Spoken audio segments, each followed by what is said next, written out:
information featured in this program is general in nature and therefore should not be relied upon. Guests appearing on the program may have commercial arrangements with some of the companies mentioned. Before making any investment, insurance or financial planning decisions, you should consult a licensed professional who can advise whether your decision is appropriate for you.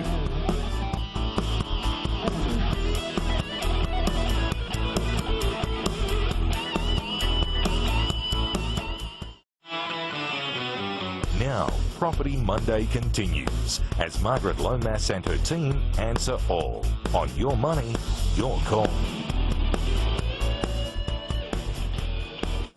Hello and welcome to our very last show for 2015, and thanks for joining me for Your Money, Your Call. Now this week, as always, we'll answer your questions, bring you the latest news and information about property investing and discuss a couple of relevant investing topics.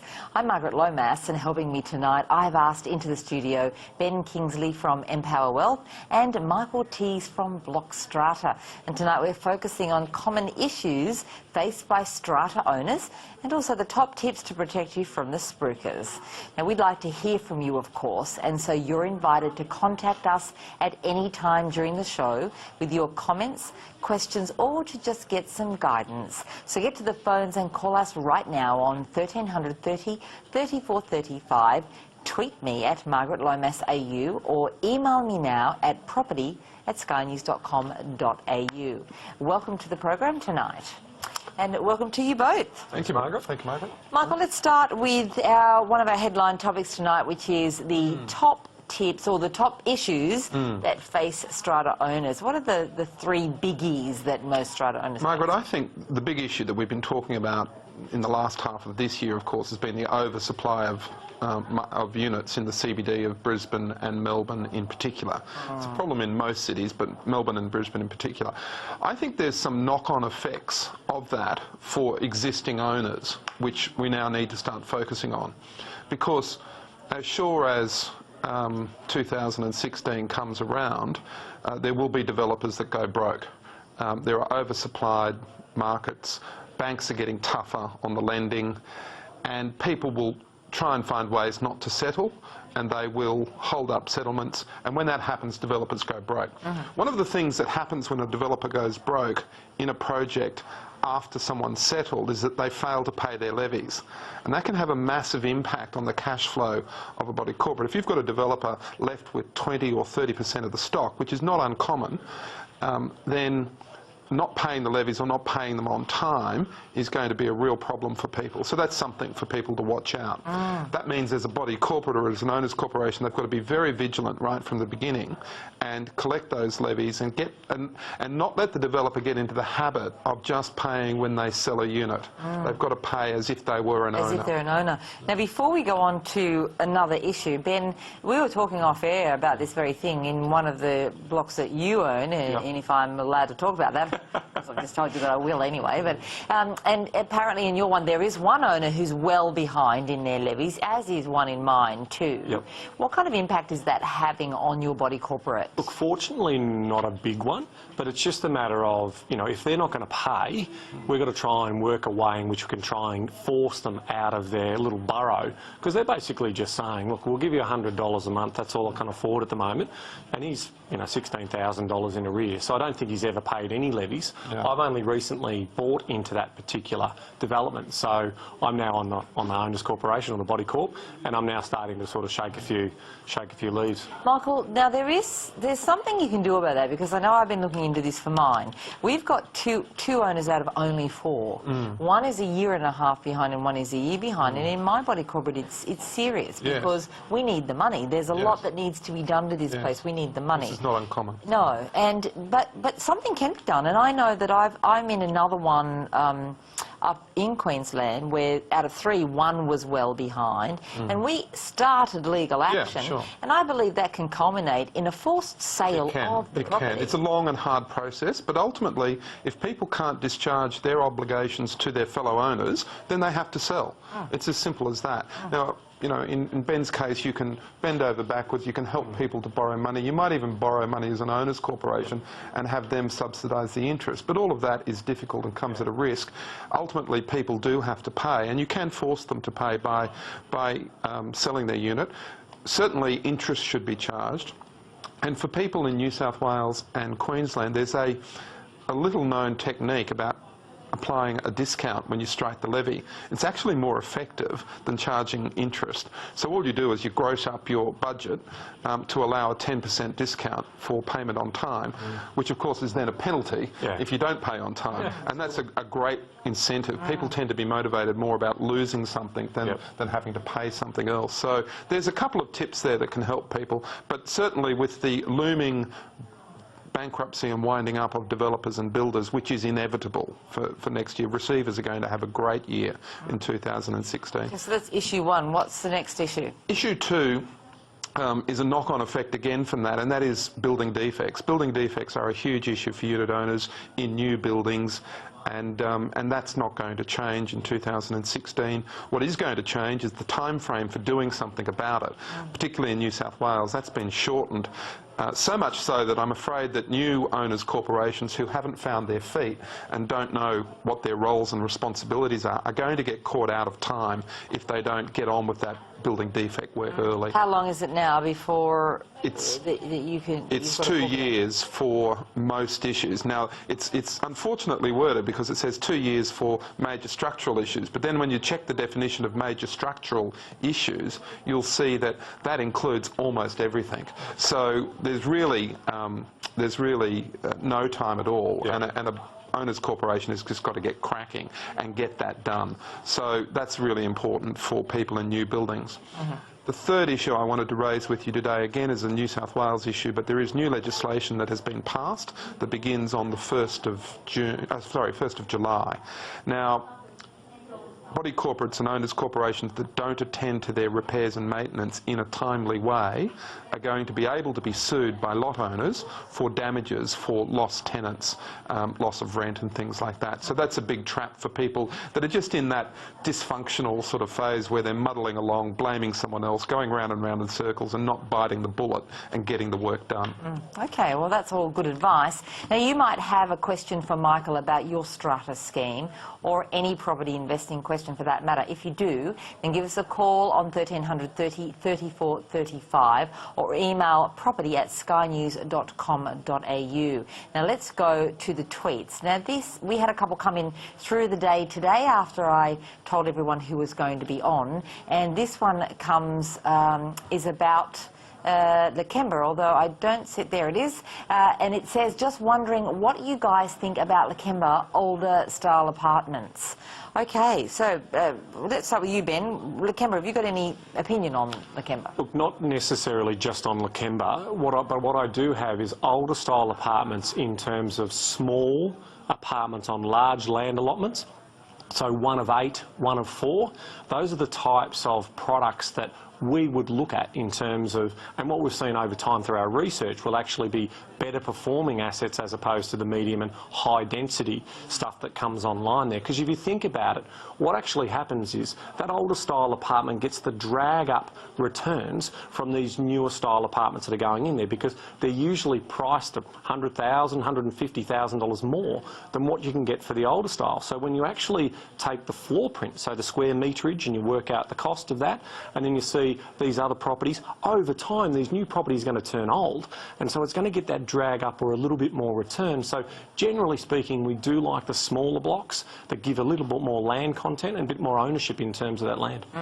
Lakemba, of course, has a lot of, gosh, long time. My sister lived there when I was 15. We're talking 40 years ago. And then her block was fairly old then. I think it was probably built in the 60s. So we've got a lot of those out there in Lakemba where there's 4 and 6. They're all crammed in there for sure, but yeah, pretty tight even back then. But there are some newer developments as well. What do you think of that area in Sydney for investing? Leaving Lakemba aside for 1 minute, I just want to say something about smaller, older style blocks. Again, with these new laws from 1 July, with a 75% majority, you will be able to redevelop them. So that provides some really interesting opportunities for people that want to do something. You might get a balcony on, it doesn't have to be a complete knockdown and resell, it can be a redevelopment of something. You might get some on top. Yeah, you get some on top. I know people who have been doing You'll exactly get penthouses on top, and that will be, really, really good value for money for existing owners. Absolutely. Now, they can either do it themselves or they can sell their soul to the devil and have a developer do it. I'd like to think that people will do it themselves with proper advice, but it can be done, and it can be done within the structure of an owner's corporation. So you don't have to go out and form a development company or anything tricky like that. I think it'll give people a lot more security. And who would have thought that we're talking about in 2016 equity harvesting in units as opposed to traditional equity harvesting that we see in subdivisions and sort of value-added. Not without its of course, challenges, and risks and rewards, but certainly I think it's going to be on the agenda for 2016. I have a friend who had bought 2 units in a 6-pack in Bondi, and he had the top 2, and he's managed to convince the whole body corporate that they should be building another 2 on top of that. That's really smart. And they're going ahead with that. They've been giving money. I've got a big one I'm doing at Tamarama where we've got some penthouses on the top. We've actually got the body corporate to agree to excavating 2 floors from beneath the building. Wow. We've sold the sandstone, and we get 2 floors of underground car parking. So it's a fantastic outcome for people. That will really add some value to that block. Yeah, it is really definitely a good way to go. Well, it is good to have you on board for the show tonight. If you have a question or a comment, and you may also win a copy of one of my books tonight. And if you'd like to do that, then get to the phones right now. The email or to the email or even to Twitter with your question, and you might receive my special Christmas gift to you. Now, every question asked on the show tonight will receive a copy of my book, The 20 Must-Ask Questions for Every Property Investor. This book provides the exact criteria that a property must have in order to make it a successful investment. Now, remember, this goes to everyone who calls, tweets or emails and then has us answer their question on the show tonight. So to be in the running, call us now on 1300 30 34 35, tweet me at Margaret Lomas AU, or email property@skynews.com.au with a question. And if we answer it tonight, the book is yours as a Christmas gift from me. It's time now for us to take a short break. Don't go away. There's plenty more great property investing advice and information to come when we return.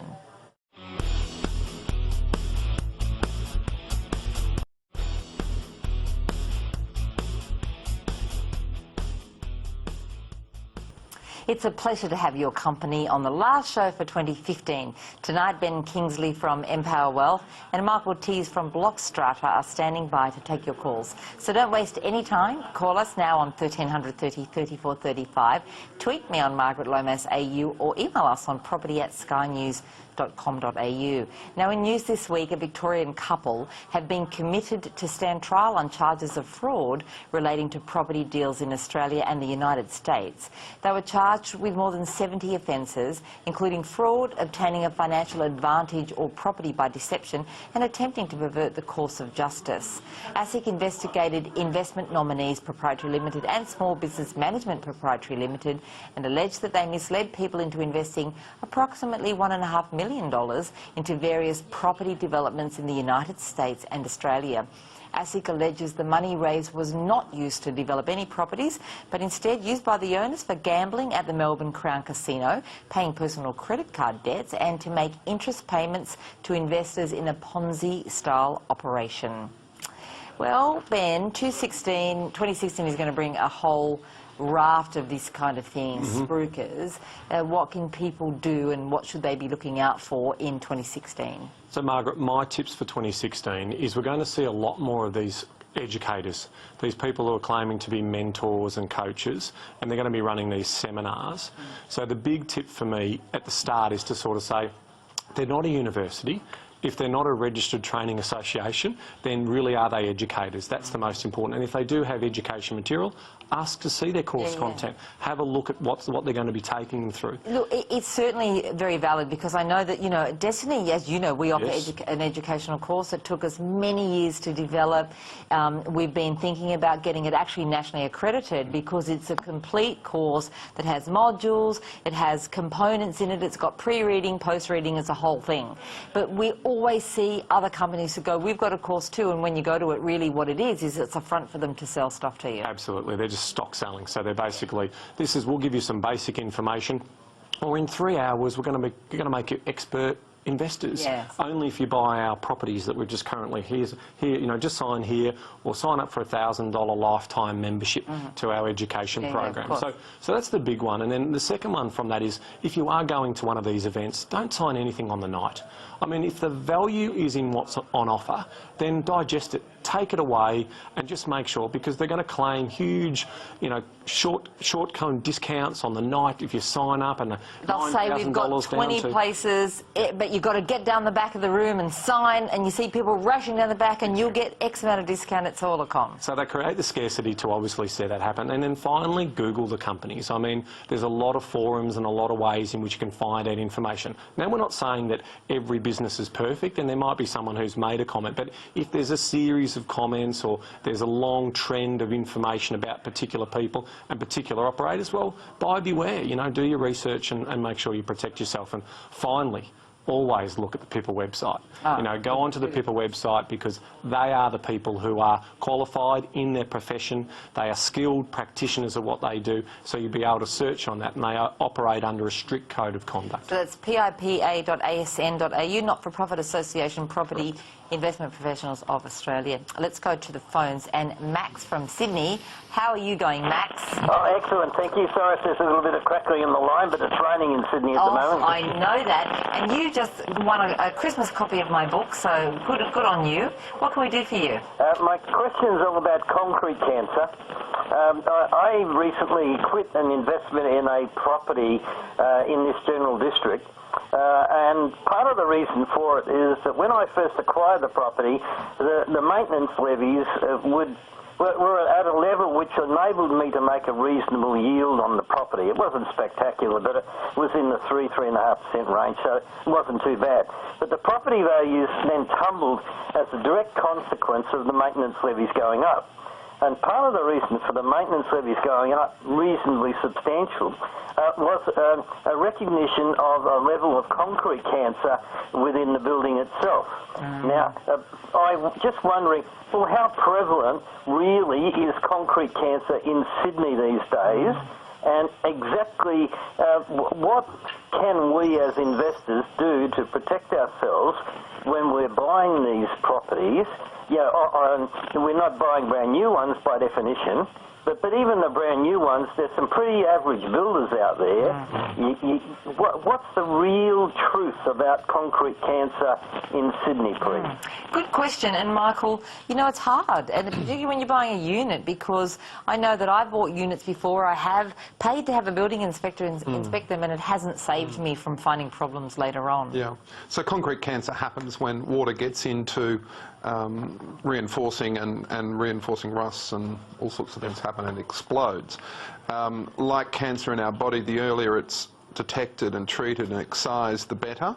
And so people need to respond. Now, one of the reasons why Max has had a problem is probably the owner's corporation has not acted quickly enough, and sometimes tends to think, oh, it's better if we just keep this quiet. Concrete cancer is often one of those things that people say, oh, don't put this in the minutes, and it's a real trap. So concrete cancer will become prevalent if a building has been badly built with bad water sealing at the 7 to 10 year mark. So if you're in that zone, you need to be really watching out. The most important thing that people can do is have a proper inspection done of the body corporate records. It's one thing to have someone look at the structure, but you can't get to look at the whole of the structure. What you've got to do is get in and look at the records and see whether anyone's talking about this. What about if they're not, though? Because well, if they're not, the body's corporate will say, okay, this is off the record, and they'll have a conversation that doesn't go into the records. Nothing is supposed to be off the record. Look, that's just deceptive if people have done that, and they're liable to be sued for it, as would the strata manager that's been a party to that. So There's nothing we can do to stop people from being cheats. But if you're in that, and concrete cancer is going to become a bigger issue for us because 85% of all new high-rise are built with building defect issues, which is mainly about water. So stay on the lookout for it. Okay, well, look, let's go. We've got a tweet in. Not sure who this one's from, but we will find that out. You'll know if this is yours. And it says, New Farm, Brisbane Apartments. Do you see owner-occupier appeal, oversupply risk, capital growth estimate for the next 3 years? Of course, we can't make capital growth estimates. We don't. None of us have a crystal ball. Ben, New Farm, I don't know. It seems to me to have just gone sort of bang. I'm not sure. What do you think? Look, I'm a big fan actually of New Farm because the reason why it's basically landlocked. So it's got all of the lifestyle drivers, but I'm not a big fan of the new multi-storey or multi-development stuff. I'm actually a fan of the older style, the 60s and 70s apartments. Yeah, which is given the owner-occupier appeal because it's got all of those lifestyle drivers, the walking distance, only 2 kilometres from the city, so it's got all those drivers. So we have been buying in that particular market. At the start of 2015 we started buying there. We haven't been buying there probably in the last 3 or 4 months because we're also starting to see some of the stuff happening in Fortitude Valley and all through that area down there. So there will be a lot of apartments in that area. But in terms of its landlock, so the land's being utilised and it's very much obviously a really high-end area. What do you think, Mark? I think some of the new parts of New Farm towards Newstead are a worry. There's big, the Tenant stuff. pretty unattractive stuff there. Some of the older stuff, the heritage listed stuff, the 6-7 story stuff, terrific, really good. Okay, excellent. So hopefully, if that's your tweet, you will recognise that and you'll contact me at the end of the show to get a copy of your book.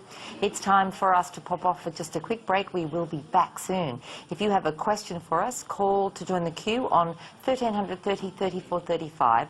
Tweet me to Margaret Lomas AU or email property@skynews.com.au. Remember, all questions used on the show tonight receive a Christmas gift from me in the form of a copy of one of my books.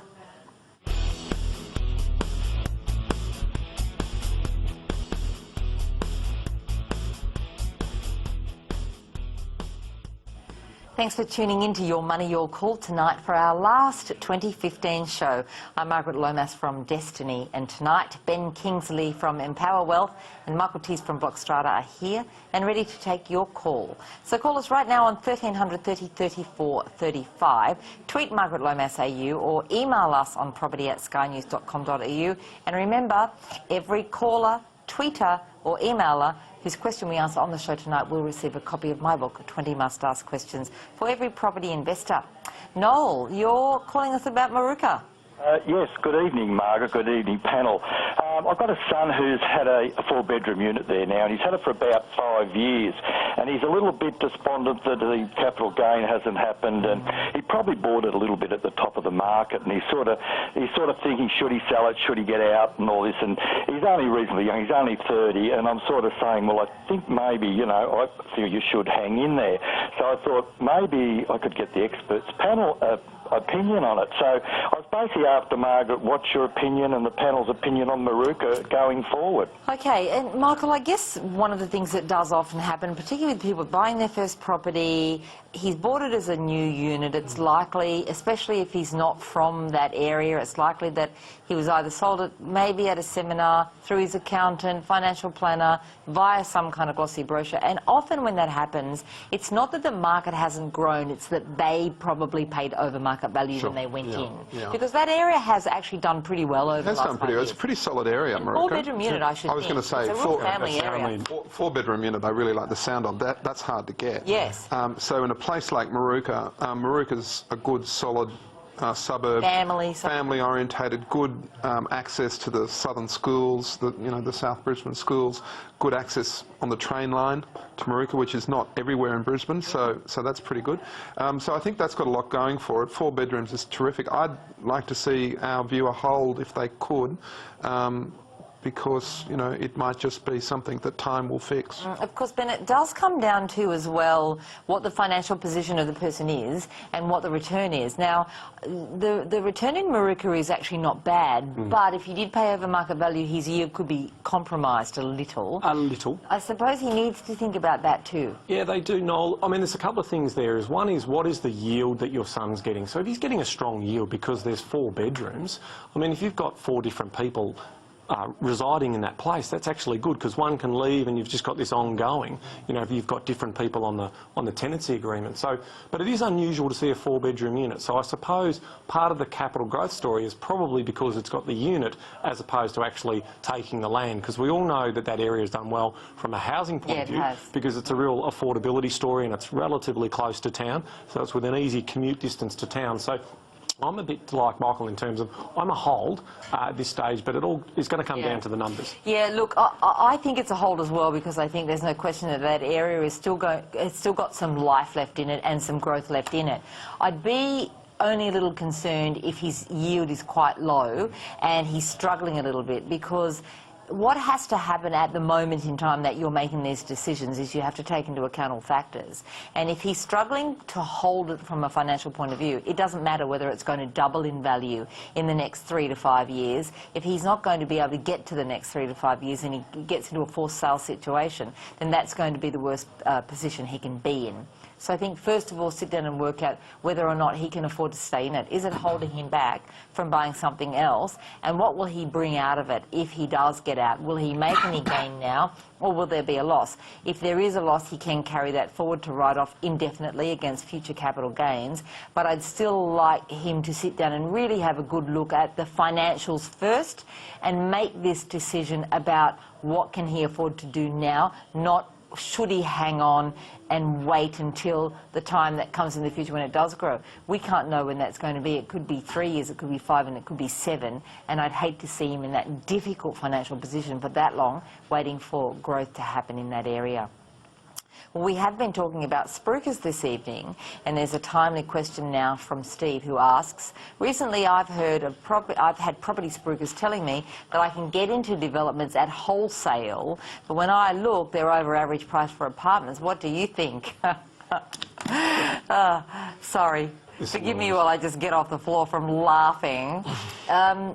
Classic wholesale. It annoys me. Classic. How do we get in on these wholesale buys, Ben? A property is worth what a willing buyer is willing to pay. If that willing buyer doesn't exist, the property is only worth what the property's worth. How do you get instant equity? I mean, radio announcements down in Melbourne at the moment. Get into these properties, instant equity. Instant equity under what guise? I mean, OK, if a value has gone and valued it 6 months earlier, and now the market's moved in the negative, well, the property's worth that. It's not what was written on a piece of paper that the developer got a valuation company to come in and pay for it. Just makes no sense to me at all.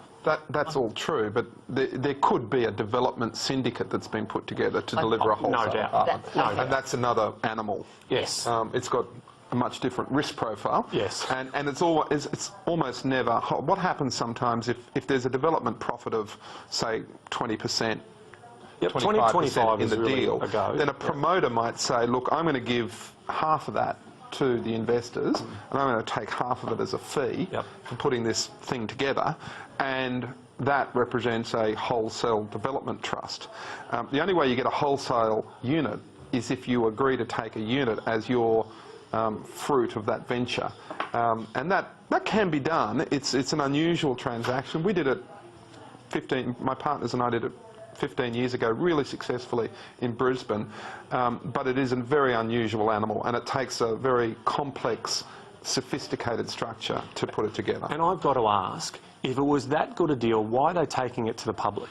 I mean, if the numbers were good and the margins and the return on investment was really great, surely through their own networks of potential fundraisers, they could actually raise that capital to get it away. Yeah, well, I think what it does is it takes away the sell risk. Yep. So if you're putting together a syndicate of investors who are going to take out a unit at wholesale as the end product, what you're effectively then doing is doing a development without the without the selling risk, Yeah. because you've got that taken Sold care of already. before you Yeah. turn. Yeah. So, look, it is an unusual beast, and it takes a particular. It's not typical. They're very hard to come by. Certainly If not they are mainstream. done, they're done on the quiet by really qualified, sophisticated people. They're not done in a very public forum. You don't usually find big seminars about No, them. no. So we're assuming that this is just a unit that's being sold to you, and in making that assumption, then I would say that it's all just spruik speak, and it's just another way that they try to move these apartments to you. Look, they've probably got a couple of values in their back pocket. They probably valued them at the height of the market somewhere. In reality, they're not going to be worth that, and you probably will end up buying them and have less equity when you go into them than you would have if you had have just waited and got something established that was maybe a couple of years old. And it also depends on, I guess, where it is as to whether or not it's going to grow that quickly. Let's go to the tweets. And Trent, you have tweeted us and said, do you see Deception Bay being a place for families one day? Absolutely. Michael, you know how I feel about old DB. I think it's a place for families right now. It already is. Right now, I think Deception Bay is exactly that place. Yes. Ben, quickly. Look, Deception Bay for me has got a lot of infrastructure uplift that needs to occur. It's not a bad area, it's definitely going to gentrify, and certainly with all of the other sort of neighbouring suburbs and all the greenfield activities going on there, I think it's going to get drag up returns, but it's one of those areas. Yeah. Look, it's just a place where you can get in cheap. It gets a good 5 to 6, sometimes 7% return.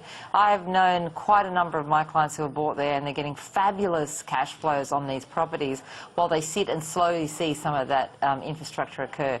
The rail lines up into Rothwell, the density's getting, the population's growing there, and really we're seeing now all of that interest that was in Redcliffe that everybody said bad things about, and then it grew.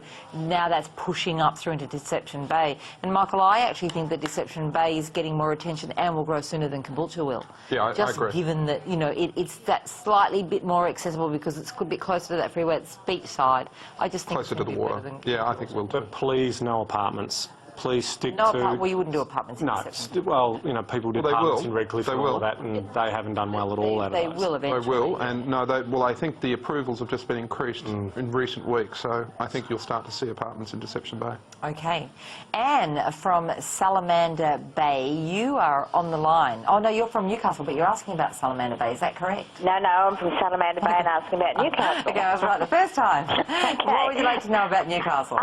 For 2016, what areas in the Newcastle and or its surrounding suburbs would you see as potential upside for a purchase? And would you be looking at homes versus apartments? Really, Michael, Newcastle is one of those... it's like a two-sided market there because we've got a lot of stuff happening in the city and we're getting a bit of that urban living happening there. Some of the lovely old properties are being restored in there. There's also some dockside kind of apartment living that's been going on there, being developed recently. And then outside of that, we've got the suburbs. So, you know, Charlestown, Valentine, Mayfield to the north, those areas, even Maitland, which is really a suburb of Newcastle. Where do you think people should be focusing in Newcastle at the moment? Well, I'm a unit man, of course, and but I would say this about Newcastle: there's some water penetration problems on some of those very close to the docks. Yep. And there's some very bad building practices on some of the high-rise in Newcastle. There's been developers in Newcastle, I don't want to cast aspersions on all developers in Newcastle, but some developers in Newcastle have just been bringing in unskilled trades from overseas. They've literally been camping on the site at night, They do and the construction is really shoddy. So if you are buying units in Newcastle, look at the brand of the developer, look at the track record, what have they done, to really make sure that you're buying quality. That said, there are good units around. I don't want to be nasty, but there are some to really watch out for there. It's very patchy. It's a patchy market. It's not unlike Canberra, where the best developers didn't go there straight away, and some of the amateurs, some of the inexperienced people stepped up to do high-rise and got it horribly wrong. Okay. Ben, of course, Newcastle, if we just leave aside that little urban living side and say, well, we shouldn't buy them because Marcus told us all the units are bad up there anyway. That's not what I said. Then it's also a very big family area. I mean, there's 1 million people in Greater Newcastle, much of them families. Students. What are you thinking in terms of areas? Definitely existing housing, and what we're focusing on, although we're not buying in Newcastle at the moment for our business, but what we did run the ruler over it, and the areas we liked were closer to those urban renewal areas, so the trendy areas and the areas, but still offered affordability. So we were cherry picking the sort of 25% below medians in those areas, and seeing some really nice, beautiful homes, and just sort of coming into those little pockets and trying to buy that sort of 3-bedroom, 1-bathroom basic home that could have some uplift down the track.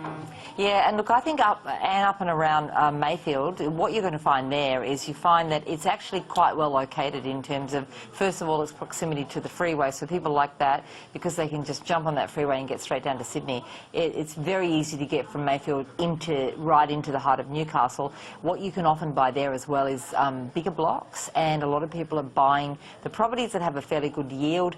They come in at a reasonably low price, and then they're granny flatting them at the back so they can get that dual income, and they're very, very popular amongst renters. If I was going to buy in Newcastle, I think that's what I'd go for, because I'd be looking, you know, not to be too smart about it, just to get a really good cash flow and something that in the future I can sell quite easily. And up around that area is a good place to definitely go. Well, thanks for tuning in. It is time for a break, but when we return, you'll have another chance to get hold of a copy of my book, The 20 Must-Ask Questions for Every Property Investor.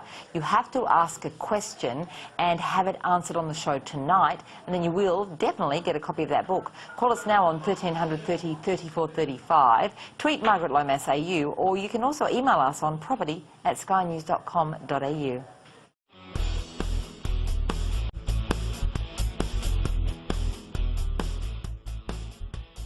Welcome back to the show this week. I'm Margaret Lomas, and joining me is Ben Kingsley from Empower Wealth and Michael Tees from Block Strata. Now, I'm sure that you also have a question for us, so grab the phone and dial 1300 30 34 35, tweet Margaret Lomas AU, or email us on property@skynews.com.au.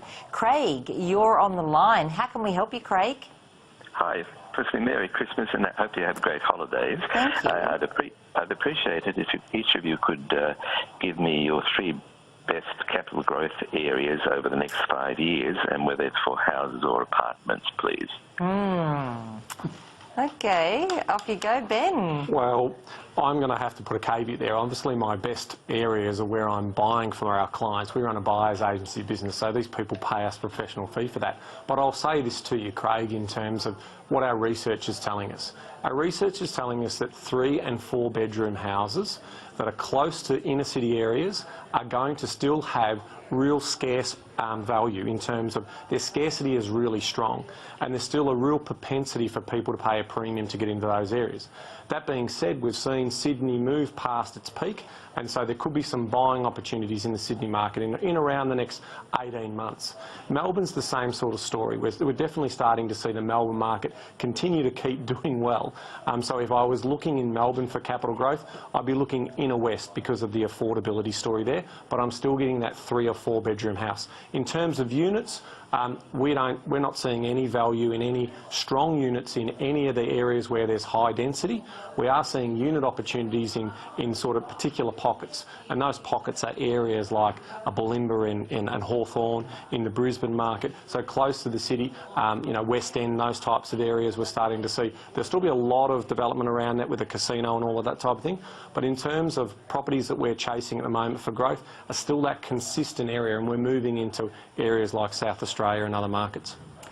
Okay, now Craig, what I'm going to tell you is that I won't put a caveat, I'll just tell you where I like the capital growth areas, and if you want to come to Destiny, go for it. We'd love to help you as well. But Craig, first of all, I will say that the difference between a unit and a house isn't necessarily about the area, it's about the demographics at that moment in time. It's very important that you check out the area, work out who's living there, because that's where your future demand will come from.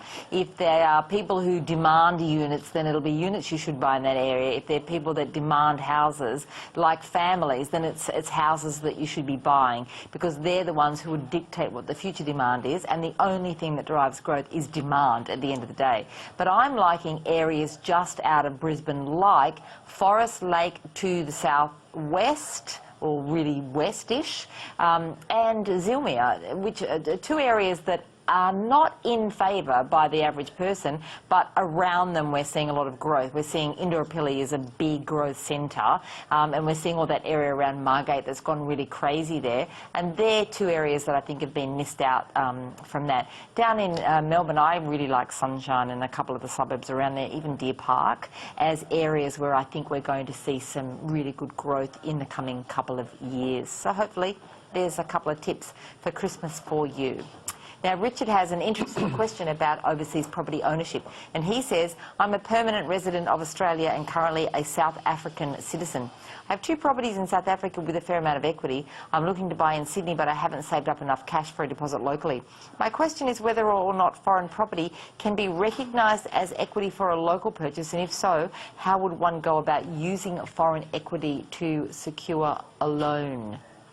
I don't think in this financing market you will get foreign equity recognised, particularly not South African. I mean, if it was London or New York or something uber prestigious, then you might. But I can't see South African equity being recognised in Australia at the moment. Of course, the difficulty with overseas equity, Ben, is that the bank only recognise equity that they can actually grab hold of and take security over. If things go wrong. It's not going to happen with a South African property. So the only choice he's got is to potentially go with Australian currency, if he's earning money here, is to go and release that equity over there against those properties with a South African bank and then transfer it here to Australia and use that as part of the deposit. Yeah, and I was going to say that, but of course the biggest problem that you have then is foreign exchange risk. So you would need to have a bank lend to you in South Africa. I don't know the lending rules in South Africa, but if you're not earning an income there, unless the property is earning an income for you or you have a form of income in South Africa, I'd venture to say it's a little bit like Australia, where when you borrow, you must satisfy 2 rules. You must satisfy the equity rule or have cash, and you must satisfy the serviceability rule, which means you can prove that you have an income in that country to cover the debt. Now, in South Africa, I'd venture to say it's most likely to be the same, which means that even if you have property there, unless you've got a way of showing income in that country, then you may not be able to use it. But if you can use it, you then bring that cash into Australia to use. But then, of course, you've got all that foreign exchange risk and bringing more than $10,000 into Australia and a whole pile of other things that could cause problems for you. I think at the end of the day, you're just going to have to accept that home ownership in Australia is something that isn't going to happen for you until you can buy a little, save a little more. But what I will say is don't give up on perhaps even looking at how much you've saved so far and looking to see if there is a place that will buy property for you. Maybe you've saved enough to go to Brisbane and buy a property that you rent out to someone else, and that way at least your money's sitting in a growth market and the money that you do have is working better for you than just saving it up in a bank. Maybe that is an option for you. Absolutely talk to someone about that. Just go and see a qualified property investment advisor. Destiny would be a good person to speak to right now. This is a tweet from Emma, and Emma is talking about getting started, and she says, if building a property investment portfolio from scratch, how do I get started working out the best area to buy for the best return? Ben. Supply and demand story again, Margaret. It's the basics. It's understanding what type of demand is out there and what type of supply is not only there at the moment, but also what supply is going to come on. And we all know that with houses, the supply side of the conversation is slow, whereas with apartments, you can build quick supply in succession if the planning guidelines change. And that's where the volatility risk comes into some of the unit markets. So for me, it's understanding those. And then in terms of the way in which we look at it, we say it's part of 3 things: the economy, and then human interest and human behaviour. See, the property market is made up of 70% owner-occupiers, and they buy with a heartstring, not necessarily the head. So if you can tap into that particular market and understand where they are looking to pay an emotional price, that's where they're going to get some uplift in terms of that. So we spend a lot of time focusing in on those types of drivers. Michael? Look, I think it's a question of following the experts, two of which are on the panel with me tonight. I don't work for people and tell them where to buy, but there's plenty of good research out there, and there's plenty of good information about what are the questions to ask. And I think that's really important, because one of the things that scares me the most, particularly when people write into this show or ring up and they are first-time property investors, is they ring up and they want the secrets on how you find an area to buy in. And for me, that's far too premature. You shouldn't even be thinking about where should I buy. And if you're asking the question, where should I buy, it means there's a big hole in your education at the moment. It's like if you wanted to become a doctor and you needed to ask the question, how do I do an appendectomy, then you shouldn't be carrying out one yet, because you probably haven't been to uni to get the right kind of education. You certainly wouldn't do anything as a doctor until you did your 6 years of education. Yet every single day of the week, property investors use as their very first step in property investing buying a property. They say, well, I want to become an investor, my first step is I'll buy a property.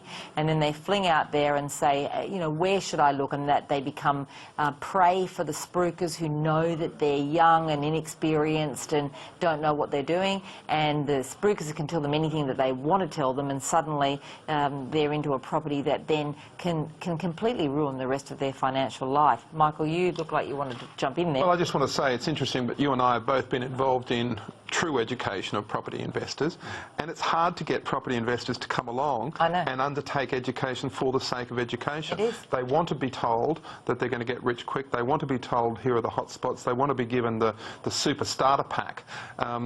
You know, we've looked at courses that, you know, are just hard work. They just go for hours and hours and hours, and lots of reading and lots of writing, and things have to be done to learn this skill. And I'm frustrated that we can't get investors to do that and to look at it and to take it more seriously. Yeah, to take it more seriously and to do the hard yards. It's such a big investment. Buying your first investment property is a really big investment, and even if you're only bringing in a 10% deposit, you have to realise that your investment isn't the 10%. You know, it's the entire purchase price. To put it in context, I mean, people that work for me as lawyers go to university for 6 years to learn how to be a lawyer, and in Sydney, first year lawyers on $52,000 a year after 6 years of studying, and yet investors will go out, make a mistake. It'll cost them 60 grand or 100 grand off the bat. Absolutely.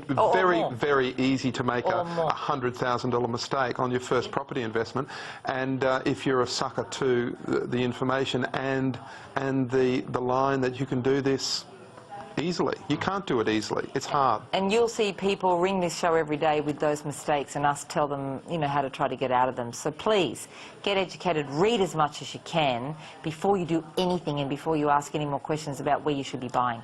It's now time for us to take a very short break, but when we return, you'll have another chance to ask your questions simply by calling us on 1300 30 34 35, emailing us on property@skynews.com.au.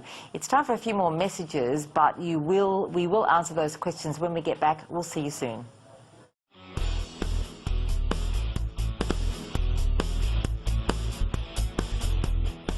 Great to see that you're still here for Your Money, Your Call. Tonight, where Ben Kingsley from Empower Wealth and Michael Tees from Block Strata are helping me to take your questions. Now, you can still get yours into us tonight, and by doing so, you will get a copy of one of my books. Just call now on 1300 30 34 35, tweet Margaret Lomas AU, or email us on property@skynews.com.au.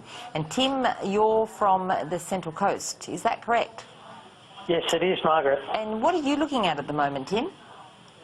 Well, I just want to start off by saying that it's not purely an investment. Okay.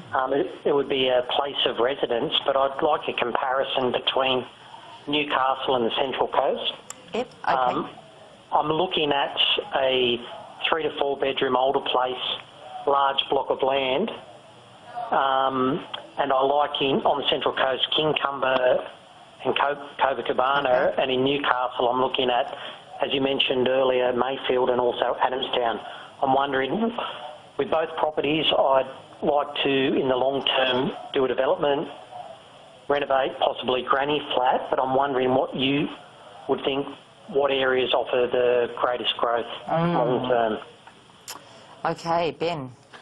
Yeah, so my question or my answer to this is, I need a lot more detail before I can sort of pinpoint it. But the reality is if I've got Newcastle and I look at the two economies, Central Coast and Newcastle, and if I'm thinking that I'm going to be equity harvesting or doing developments down the track, I want to see the economic growth drivers that are going to be there for the longer term, because ultimately I'm going to have to either sell these for a profit or I'm going to have to rent them out. So my gut is telling me straight away Newcastle's probably better than the Central Coast because of those job opportunities and the industrial activity that actually occurs down in that market, as opposed to what I would consider more of a retirement area in terms of the Central Coast. But that's just my rough view on it.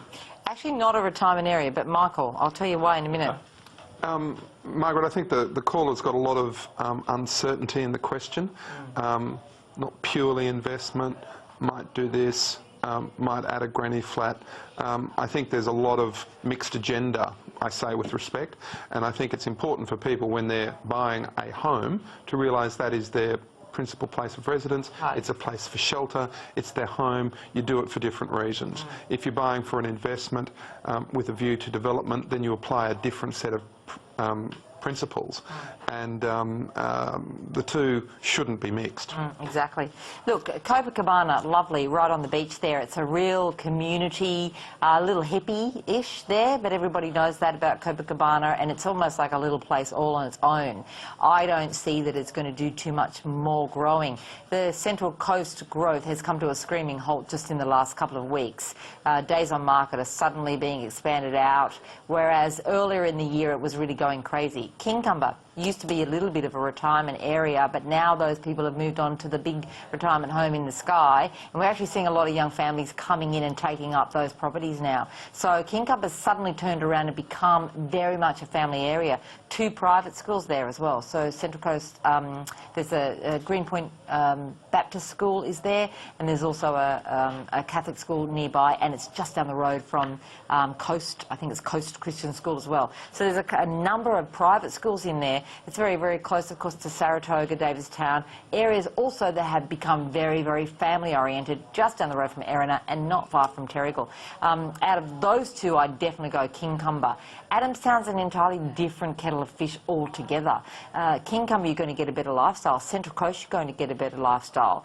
Youth unemployment's very high on the Central Coast, but people, it's very highly commutable. So 60% of the working population just commute to Sydney for a job. So it doesn't need as many employment drivers on the Central Coast because work is available around.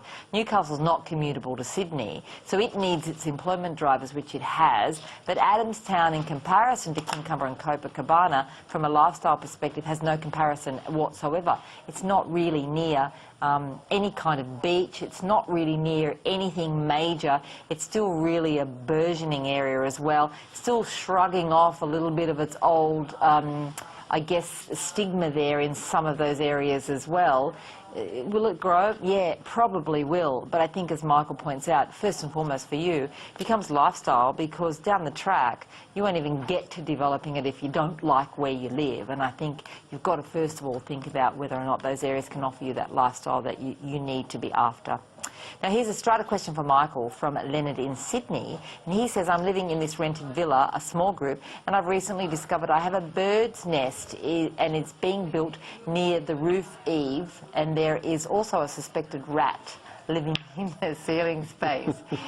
I've complained to the landlord and he told me that it's not his problem and it has to be resolved and paid for by the Owners Corporation. Is he right, Michael? He is right, but it's the landlord's responsibility as the member of the Owners Corporation to get the rat and the bird's nest fixed. Yes. So yes, he is right, but it's not an excuse not to do anything. They have obligations on behalf. Now, it's interesting, tenants are going to have more rights under the new laws, commencing on the 1st of July. They'll have a right to be at meetings, they'll have a non-voting right, but a lot more rights for tenants. And look, the tenant shouldn't have to approach the body corporate in order to get...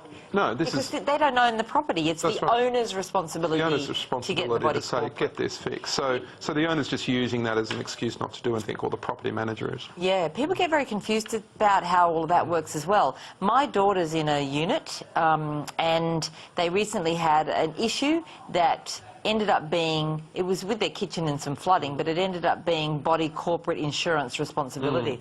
So the body corporate insurance did pay out, but there was an excess that they made my daughter pay. See, that's wrong. And I went back That's and said, wrong. no, you go and tell them that the body corporate has to pay the excess, Correct. not you. So they got a check, because Correct. they actually cut a deal with the insurance company to get the check rather than get the new kitchen, and the check had $700 taken out of it, and I said, no, you That's get wrong. that $700 back. Excesses can't be recovered from anyone in New South Wales. They can be in Queensland. There are some rules in Queensland that permit excess to be apportioned in certain circumstances, but not anywhere else. Yeah, anyway, they ended up, on my advice, going back and getting money You back. must have heard me say something. I probably did, and sometimes, I think I asked you actually about it, anyway. I think I emailed you, but sometimes it's good to have me as a mother. Let's go to another caller, and this is from Ben, and Ben also has a body corporate issue, and he says, oh, body, he's on the line. Hi, Ben.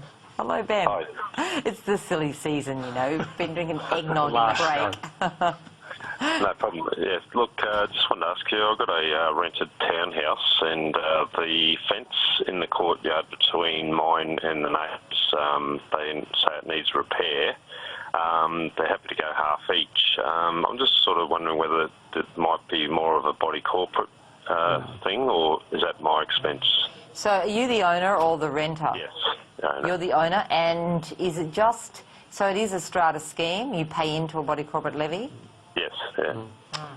These fences in these ones, Fences they're are hard. tricky. Fences are tricky. Now, Ben, in Brisbane or Queensland, you'll have either a standard format plan or a building format plan, and you need firstly to know which one's which. It sounds to me like it's probably a 50-50 issue. But it's going to depend exactly where the line is on the plan. So without a copy of your strata plan, you can't answer your question. So you need to get hold of that and ask a question. If you can't get an answer, just shoot a copy of it to me, and I'd be very happy to give you a quick email response. So does that mean it'll be the owner's responsibilities 50-50? Well, it might be, or it might. You can't tell. Yeah. You literally can't tell without looking at the plan. In Queensland, there is no standard answer to that question because there's two different types of there's two sets of rules that apply to these types of land things. So, It's so it is confusing, very isn't it, confusing. those Fences fences. are confusing everywhere. So he can email you? But Ben can email me and I'd be very happy to answer it for you, Ben. Yep. Or email me if that's the only email address that you can get, and I'll make sure that Michael gets hold of that email for you.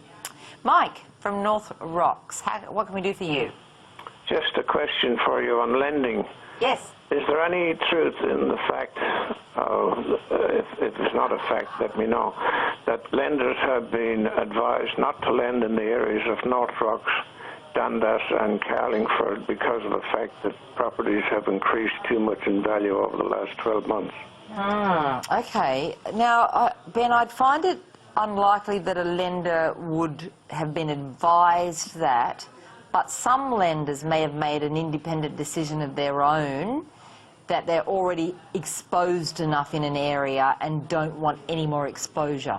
Correct, That's Margaret. probably more likely to be what's And happening. that's usually the classic case in our coal mining areas in terms of what's been happening, Mike. So the answer to that is going to come down to the information that's been provided to you. So lenders have a choice. You know, it's their money. They can lend it how they want to lend it. So in some cases, even in just high-rise apartment blocks, but some lenders will have only a maximum exposure that they want to see in that block of up to 25%. So if it goes over that, they feel that the risk's too high, so they won't necessarily do any further lending in that particular block. So the answer to that, it could be true.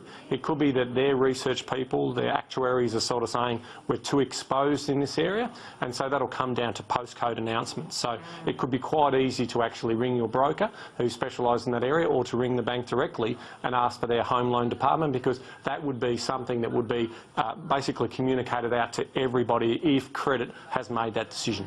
And if this is true, Michael, I'd find that really unusual that in just like normal Sydney suburbs, even with a hot market, you know, now to me would be the time that people would probably be getting bargains to be coming in under that formerly hot market, you know, maximum price. Yeah. North Rocks, Dundas and Carlingford, I mean, it's like... But it wouldn't be every lender either, so that might just be an opportunity for Mike to look around. I mean, sometimes these rumours start because someone's had their finance knocked back, which could be for a whole range of reasons. Yeah, and they don't want to tell you that. Yeah, the bank well, it's doesn't true, and approve that's how them. these rumours start. The other time that banks look, the other thing that banks look at is mortgage default rates. But mortgage default rates in Australia are very, very low, very low. And I think And getting lower. I think North Rocks, Dundas, and Collingwood isn't an area where we see a lot of mortgage defaults. Shouldn't be. Usually, anyway. So, look, I certainly go straight to the horse's mouth on that one. I find that would be very, very unusual.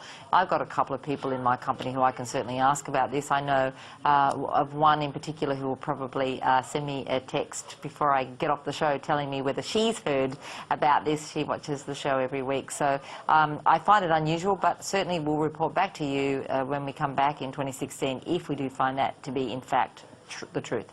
Well, thanks for tuning in. It's time for a break, but please stay with us as there's lots more to come. And you still have the chance to get in your question to receive a Christmas gift from me, a copy of one of my books. So call now on 1300 30 34 35. Tweet Margaret Lomas AU, or you can also email us on property@skynews.com.au.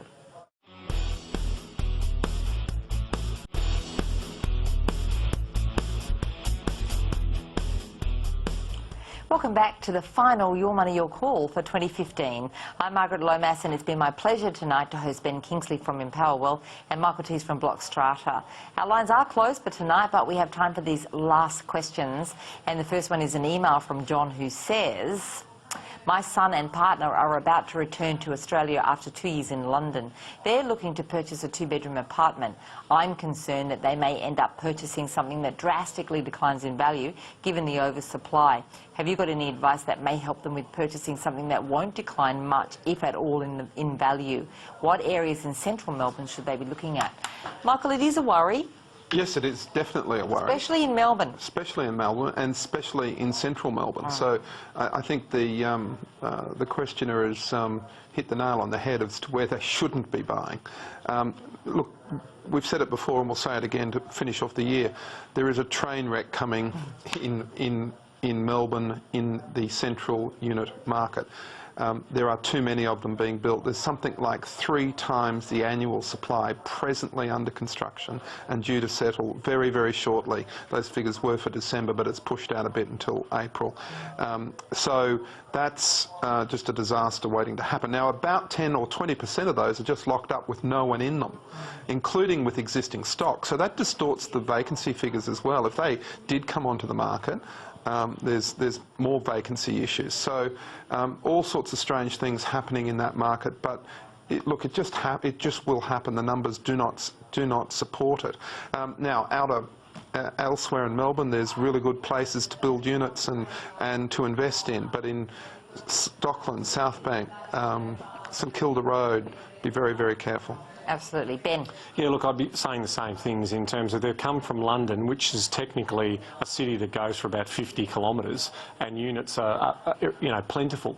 So my tip to these people is go into areas where the planning guidelines are really strict on medium and high density, and focus in on some of the really nice streets where you can pick up, again, what we talked about before, a 1 in 4 pack or a 1 in 8 pack. And they don't have to be, they're not that far from Melbourne. They're on tram lines, they're on train lines, they're on all the lines. And unfortunately, those properties get a bad rap when we talk about the problem with units in Melbourne. People have to understand we're talking high-rise, CBD and surrounds. Yeah, they are great long-term investments, and that's exactly what they'll be looking for, because they'll want the livability that London offered them back in Melbourne. Well, they're also going to get, if they look in those areas, Melbourne's got some real quirky little... great little villages. And little apartments that are gorgeous inside.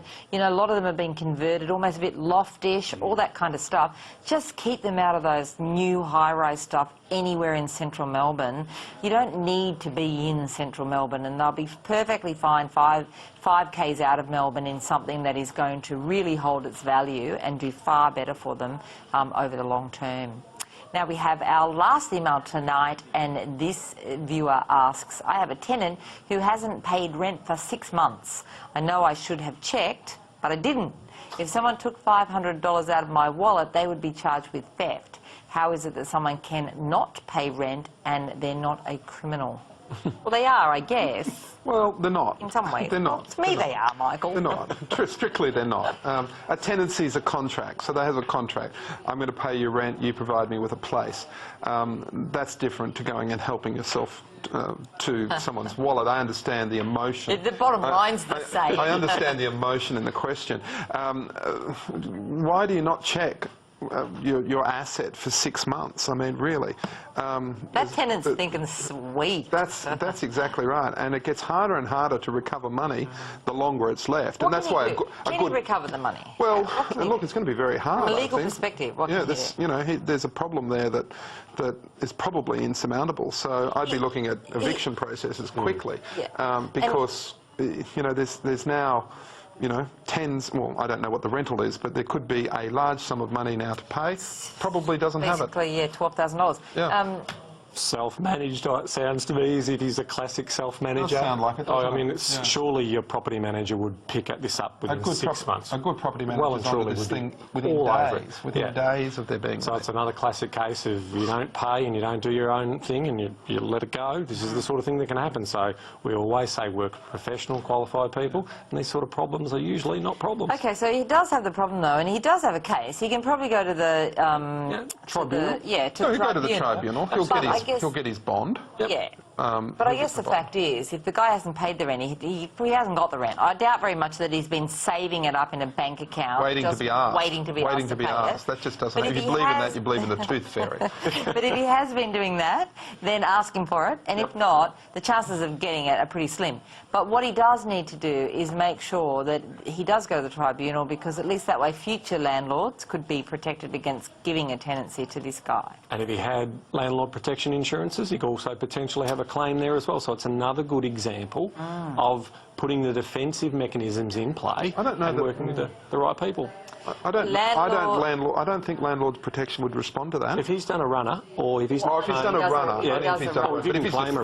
if he's just there not paying rent and you haven't chased it up. Well, can I tell you that even if he does a runner, I reckon if he hasn't been doing something to get the $500 a week, landlord's insurance are probably going to be reluctant. I think an insurer would just say, look, you haven't an obligation on your side of the bargain to defray your own loss. Yeah, you haven't mitigated your own loss. To mitigate. That's start that process. Mitigate your own loss. So absolutely. Look, I agree with you. It is a criminal act, really. Michael said it's not, but I think it is. I think the best thing that you can do is try to enter an agreement with the guy to try to get the rent back over time, potentially. Go to the tribunal. I don't think it costs you a lot of money to do that. Go to the tribunal. See if you can't get a judgment made so that at least he has to pay the money at some stage. Maybe they can get him to sell a couple of things, who knows. But I wouldn't just leave it now. I'd definitely have a go at trying to get the money back. And in the future, please, get a professional property manager. People don't want to get a professional property manager because they don't want to pay the money. But at the end of the day, the price for a professional property manager after tax is 2 cups of coffee a week. 2 cups of coffee a week could have saved you what I've worked out to be roughly about $12,000 to $13,000 in just a 6 months' time. For another 2 cups of coffee a week, you can actually have landlord's insurance as well. And while that may not help you fully in this case, it might have actually helped you a little bit earlier on when you were trying to recover the money. And at least it also pays for you to go to the tribunal and do all that kind of stuff as well. I can't stress enough that if you are going to be a property investor, you must estimate the costs of being a property investor and pay them all. And don't try to get out of those small things, because you're not actually saving any money. In the long run, as we've shown with this gentleman, it will cost you money. Well, thanks to all of our callers, and it's time for us. We've completely run out of time now, and we won't be back again now till 2016. If you called in tonight, then you will receive a copy of my email, of my book. If you tweeted, you will also receive a copy of my book, but only if we answered your question on the show tonight. So what you need to do is email me on yourmoneyyourcall@destiny.com.au and tell me which question was yours, and then I'll send you your book. Now, if you don't know what my company Destiny does, well, the answer is everything you need as property investors: education, mentoring, support, finance, and in the new year, why not book a free consultation online at destiny.com.au. If you mention Your Money, Your Call, you'll also get a copy of one of my books. Meanwhile, you can follow me on Twitter, Margaret Lomas AU, and on Instagram, Margaret Lomas Property. And if you're not already a Destiny VIP, then you're missing out on lots of things, including my regular newsletter. So go to my website, destiny.com.au, and sign up now. It's free to do so. We will be back on the 4th of January, and on that evening, Peter Kulissos, the property professor, will be on the show, as will Peter O'Malley, who is the property author. So please tune in for that show. We aren't here next week, so you get to take a break, and so do we. Thanks to my guests tonight, Ben Kingsley from Empower Wealth, and also Michael Tees from Strata, two of my regulars who absolutely will be with us in 2016 for more shows, more questions and answers, and more of their fabulous expertise, which I have appreciated all year this year. Thanks for being with us. Have a wonderful Christmas, a safe New Year, and a fabulous 2016. The information featured in this program is general in nature and therefore should not be relied upon. Guests appearing on the program may have commercial arrangements with some of the companies mentioned. Before making any investment, insurance or financial planning decisions, you should consult a licensed professional who can advise whether your decision is appropriate for you.